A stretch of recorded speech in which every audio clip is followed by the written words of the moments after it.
Ce soir, notre sujet porte sur la pleine conscience, connue sous le nom de mindfulness, un terme qui est très à la mode actuellement et dont vous avez sûrement déjà entendu parler. Il est équivalé dans le chat et j'essaierai de répondre à la fin.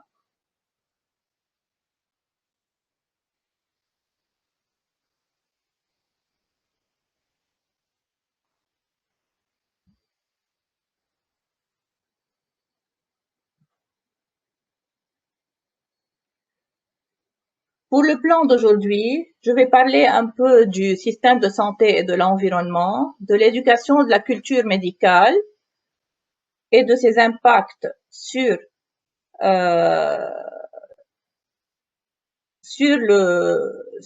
l'étudiant, du stress, de ses signes et symptômes, du burn-out ou la fatigue professionnelle et de la pleine conscience.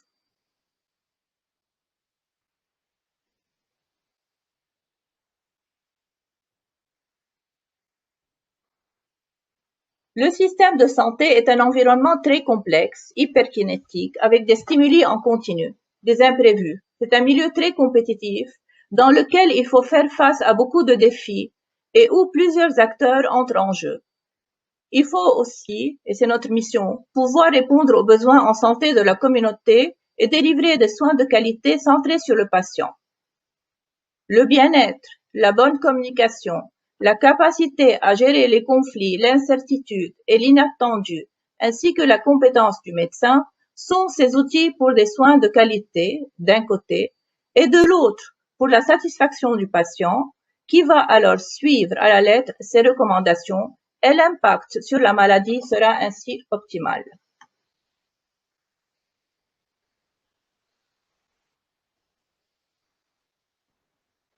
Au fil des années d'études de médecine, l'empathie de l'étudiant vis-à-vis de lui-même, d'abord, ainsi que vis-à-vis des patients va baisser, alors que sa rigidité émotionnelle va augmenter.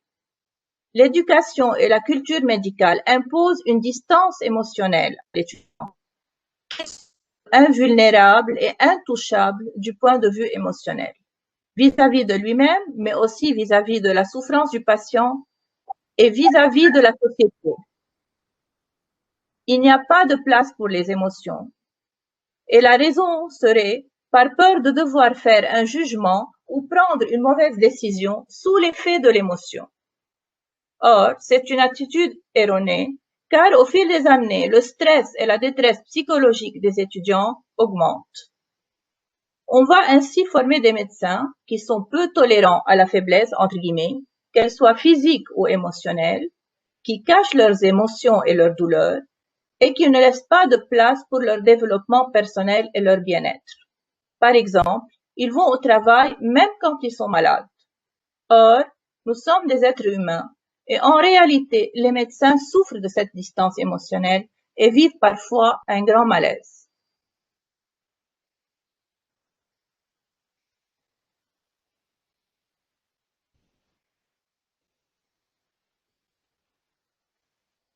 Les conséquences d'un médecin stressé, des relations interpersonnelles qui sont mauvaises, une mauvaise communication avec les collègues et avec les patients, le burn-out, des problèmes de santé physique et mentale et un risque accru de suicide. Du côté patient, il ne va pas être satisfait, il ne va pas revenir chez un médecin stressé, il ne va pas suivre les recommandations de son médecin et ni suivre son traitement. Des études ont montré qu'un médecin stressé faisait 6 fois plus d'erreurs médicales et d'erreurs techniques qu'un médecin qui sait gérer son stress. Le stress, les symptômes et les signes du stress sont très variables. Des maux de tête, la fatigue, la tension musculaire, l'anxiété, les troubles du sommeil, mais aussi physiques comme la diarrhée, le pouls rapide, la tension artérielle qui monte. Je vais vous demander d'écrire dans le chat un signe ou un symptôme, un seul, que vous avez ressenti en situation de stress, par exemple maintenant au cours de cette période d'examen.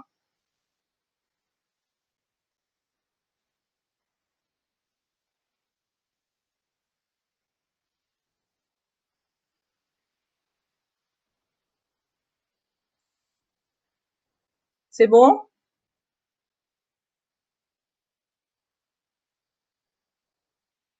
Oui, donc on a mangé excessivement, difficulty sleeping, dizziness, insomnia, headache, irritability, chest tightness, Wow. difficulty falling asleep, severe headaches. Voilà les réponses. OK. Bon, le stress maintenant, s'il n'est pas pris en charge précocement, il va évoluer vers le burn-out ou l'épuisement professionnel, qui peut, lui, évoluer vers des maladies mentales telles que la dépression ou même l'usage de substances, et voire même vers des maladies somatiques. Les facteurs de risque peuvent être externes, donc comme on l'a déjà vu, l'environnement est plein de stimuli, et internes, comme des traits personnels de perfectionnisme, de traits obsessionnels, mais aussi la peur d'avoir des complications ou de faire des erreurs médicales.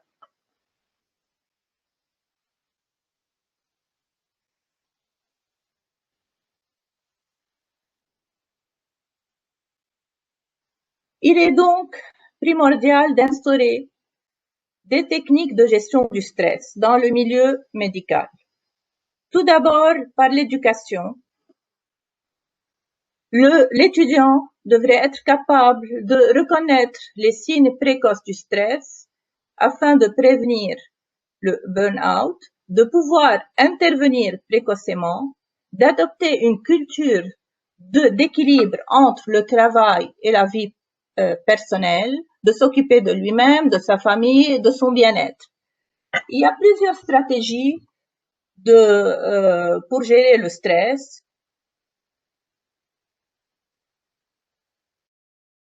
La méditation, le yoga, des activités de groupe comme des visites au musée. D'ailleurs, ça, c'est très à la mode en Amérique du Nord. On va pour développer le sens de l'observation. On prend les étudiants en médecine et on les met devant un tableau de peinture pour qu'ils l'observent. Aller dans la nature, la pleine conscience, qui est le mindfulness, et la médecine narrative. Des études ont montré que seulement 10% des étudiants en médecine avaient des scores de résilience élevés. La résilience, c'est la capacité à gérer un stress ou n'importe quel défi, à faire face et à le dépasser et à prendre des expériences qui sont difficiles.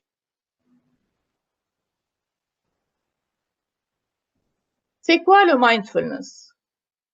C'est tout simplement être présent et faire attention au moment présent et le vivre intensément en restant concentré sur la situation actuelle et ne pas être perturbé par des pensées extérieures.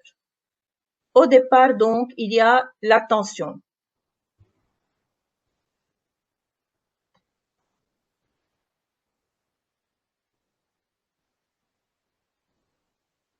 Les attitudes de la pleine conscience, les plus importantes, donc, c'est l'attention, l'absence de jugement et la compassion. D'autres attitudes de la réduction du risque du stress par la pleine conscience, telles que établies par John Kabat-Zinn. C'est lui qui est le père de la pleine conscience. Il a commencé à pratiquer la pleine conscience en 1979 sur les malades qui souffrent de cancer au Massachusetts General Hospital, une technique qu'il avait ramenée de l'Inde, donc inspirée du bouddhisme. Et les attitudes de la pleine conscience sont des attitudes positives, vis-à-vis de soi-même d'abord et de notre bien-être avant de penser au bien-être de l'autre. Ce n'est pas de l'égoïsme, c'est une sorte de protection.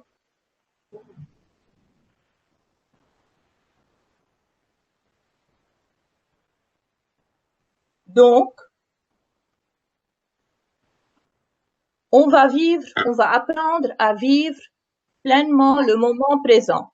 La pleine conscience va nous entraîner à laisser passer nos pensées, nos émotions, sans qu'elles viennent perturber le moment présent. Pour commencer, on va répéter et pratiquer SOUL. SOUL, c'est Stop, Observe, Accept and Let Go. On est là, il y a sûrement des pensées qui vont venir nous perturber, ou des émotions, ou même des plans futurs, où on pense à un échec du passé. On va apprendre à les laisser venir, les observer, les accepter telles quelles et les laisser passer sans influencer notre activité actuelle et le moment présent. Avec le temps et la pratique, ceci va devenir automatique et ceci va se répercuter sur notre présence avec notre patient. On est là, on pense à ce patient et on oublie que, par exemple, on a un dossier à terminer, une intervention à laquelle il faut assister ou un examen à faire passer. Et ceci va diminuer, cette pratique avec le temps va diminuer notre stress et notre réactivité au stress, à tout stimuli externe et augmenter notre bien-être et notre bonheur. Si, par exemple, pour dire comment on peut être perturbé par un stimuli externe, le cellulaire vibre dans notre poche, le taux d'erreur augmente de 28%, même si on ne répond pas. Bon, que dit la science? La première, c'est Shapiro, qui en 98 a pris le programme de John Kabat-Zinn et qui l'a instauré, appliqué sur les étudiants en médecine et même sur des étudiants en primaire. Elle y a ajouté un apprentissage de compétences d'écoute. Donc, elle a testé, c'était pas vraiment une étude, c'était la première étude, la détresse psychologique et l'empathie. Elle a vu que après le programme, la détresse psychologique avait baissé de façon importante et l'empathie avait augmenté. Alors que le groupe qui était contrôle, qui était sur la liste d'attente, au contraire, la détresse psychologique au bout de 8 semaines avait augmenté légèrement et l'empathie avait également baissé. Il y a eu depuis plusieurs études. En 2002, le programme a été intégré dans les écoles, dans beaucoup d'écoles de médecine en Amérique du Nord, aux États-Unis et au Canada même.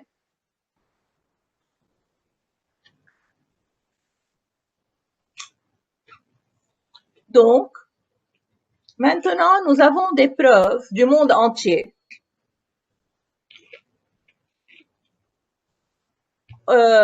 Si on cherchait sur PubMed d'abord en 2000, il n'y avait que 7 citations qui mentionnaient le mot mindfulness. Actuellement, nous avons plus que 17 000. Mais il faut quand même rester prudent parce qu'il y a des études qui ne sont pas vraiment trop sérieuses. Par exemple, en dehors du stress, il y a des études qui disent que ça fonctionne pour les ADHD, par exemple, ou pour la dépression, ce qui n'est pas encore confirmé par de grandes études. Mais on sait que, par exemple, pour la dépression, ça ne diminue pas la dépression au départ, ça ne traite pas la dépression, mais ça empêche la récidive de cette dépression. Donc, après le traitement médical ou psychologique qu'il faut, on peut proposer le mindfulness au patient ou à l'étudiant pour diminuer la récidive de la dépression. Donc, sur le burn-out, il reste aussi beaucoup à faire parce qu'il y a certaines études qui trouvent qu'il y a un résultat qui est significatif, d'autres qui trouvent que non. Et ce dont on est sûr, c'est qu'il y a moins d'erreurs médicales et une performance académique qui est augmentée, améliorée.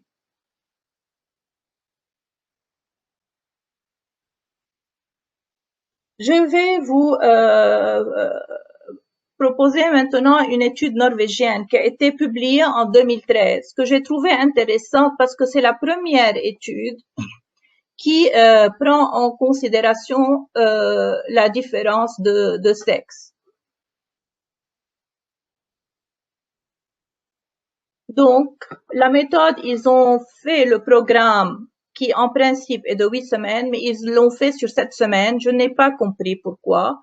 Et ils ont mesuré la détresse mentale, l'épuisement professionnel, le stress des études, le bien-être subjectif, la pleine conscience et l'adhésion et l'assiduité de l'étudiant avant le programme et à la fin du programme des 7 semaines.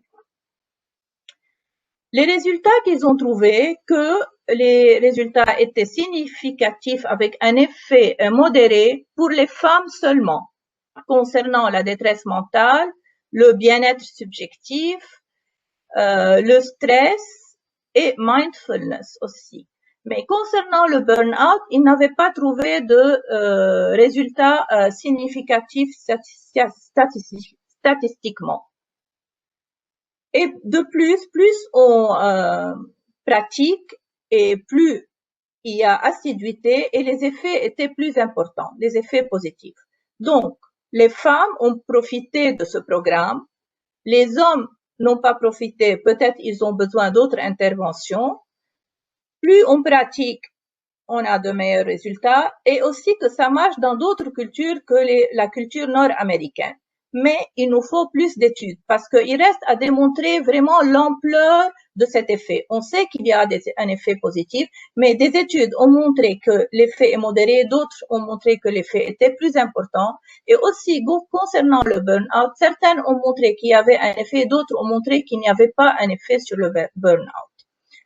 Maintenant, concernant la différence, et aussi, il nous faut des études pour vraiment voir pourquoi il n'y avait pas cet effet chez les hommes. En fait, les hommes, ils pensent que il y a deux raisons. Tout d'abord, la différence de maturité pour le même groupe d'âge. Et deuxièmement, ce qui est très important, ils sont plus réticents à admettre leurs émotions et leurs souffrances. Donc, il se peut qu'ils aient pas répondu au départ au questionnaire, aux deux questionnaires, de façon transparente. Donc, c'est pour ça que la différence n'a pas été significative.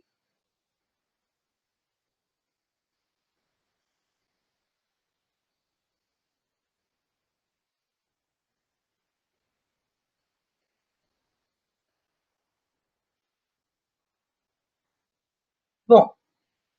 Quels sont les défis?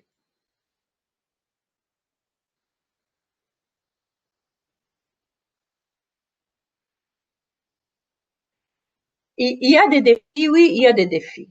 Moi, par exemple, les études ont montré qu'il faut l'intégrer dans le programme de l'école de médecine.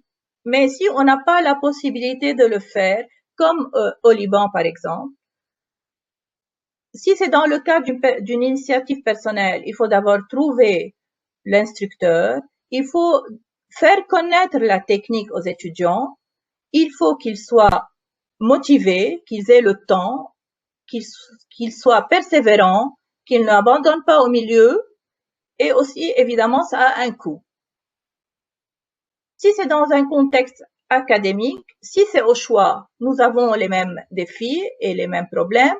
Et si c'est intégré, donc là, ça marche très bien apparemment et que les scientifiques proposent qu'il soit vraiment intégré dans tout le programme comme on apprend l'anatomie et la physiologie.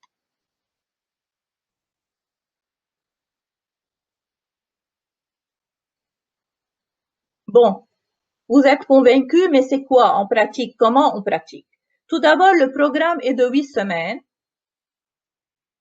à raison d'une session par semaine, 2h30 par session, un jour de 7 heures de retraite silencieuse où même le contact par les yeux n'est pas permis.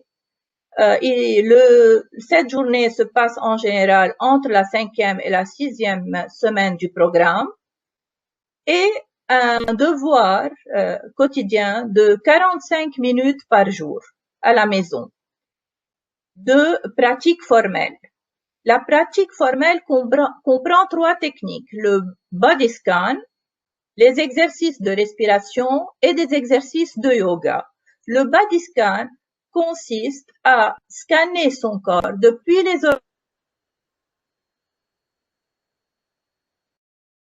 parties du corps et en notant les sensations qu'on peut ressentir, les émotions et les douleurs.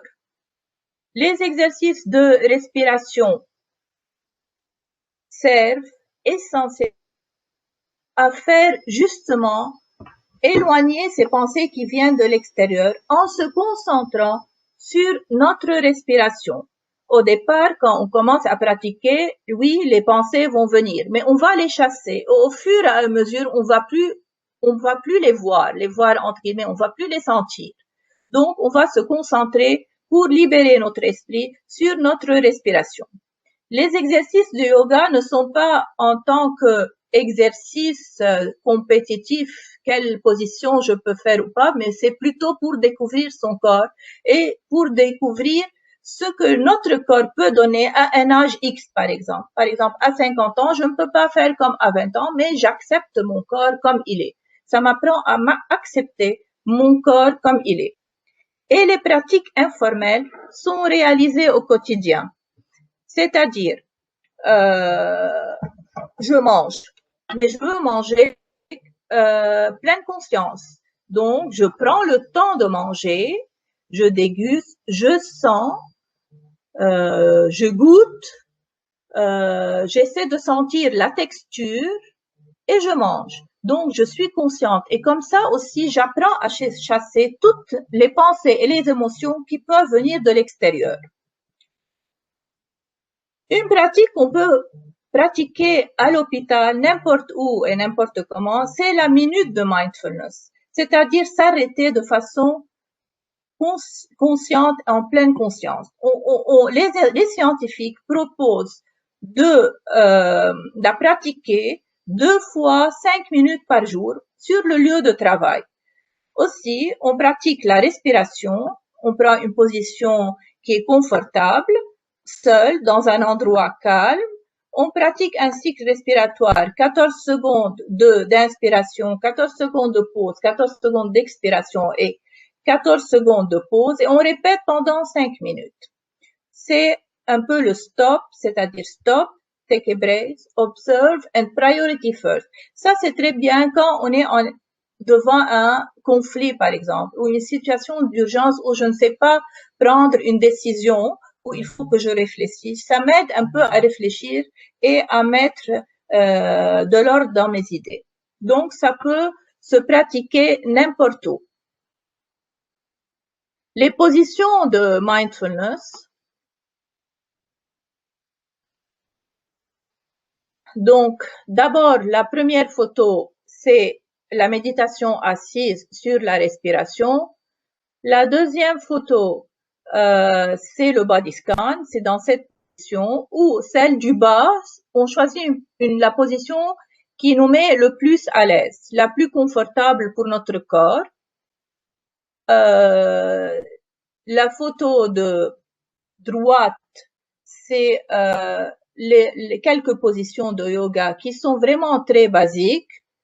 Et celle d'en bas, on voit le groupe, c'est le partage. Le partage d'expériences et d'émotions est très important. C'est pour cela qu'on demande un peu qu'il y ait discrétion et que tout ce qui est parlé ici à l'intérieur ne soit pas répété à l'extérieur du groupe.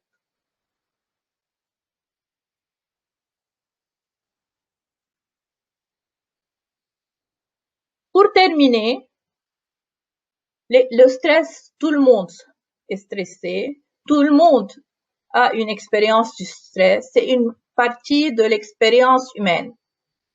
Mais le plus important, c'est pouvoir gérer ce stress. La pleine conscience améliore le bien-être des médecins, c'est confirmé. Le point de départ, c'est l'attention. Le message que je vous donne, c'est votre bien-être d'abord. Soyez gentil avec vous-même. Prenez soin de vous. Du côté patient, la pleine conscience améliore les soins de qualité et surtout nous apprend à prendre la personne, le patient, en tant que personne entière, non en tant que sa maladie, avec des soins de compétents, de l'empathie et de la compassion. Nous sommes tous des êtres humains, il ne faut pas l'oublier. Voilà quelques références, enfin, beaucoup de références. Et ça, c'est moi. Oui, j'ai essayé le mindfulness. Ça a diminué mon stress. Il y a l'évidence scientifique. Ça, c'est sûr. Et je regrette de ne pas avoir pratiqué cette technique et l'avoir connue quand j'étais vraiment en pleine activité professionnelle. Et je vous remercie. Je peux répondre à vos questions s'il y en a.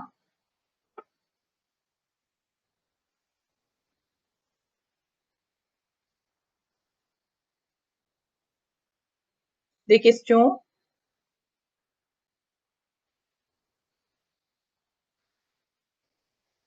Moi, j'ai une suggestion.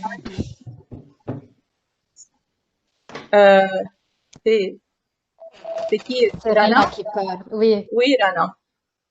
Merci beaucoup déjà pour la conférence. Elle était très belle. Et Merci. je pense que ça affecte chacun de nous à l'école de médecine. Malheureusement, ça fait depuis notre première année de médecine qu'il nous parle de burn-out et de prevention of burn-out. Mais les écoles de médecine ne sont pas en train d'appliquer ça au Liban, en tout cas. Je ne sais pas si en dehors c'est le cas. Ce serait bien si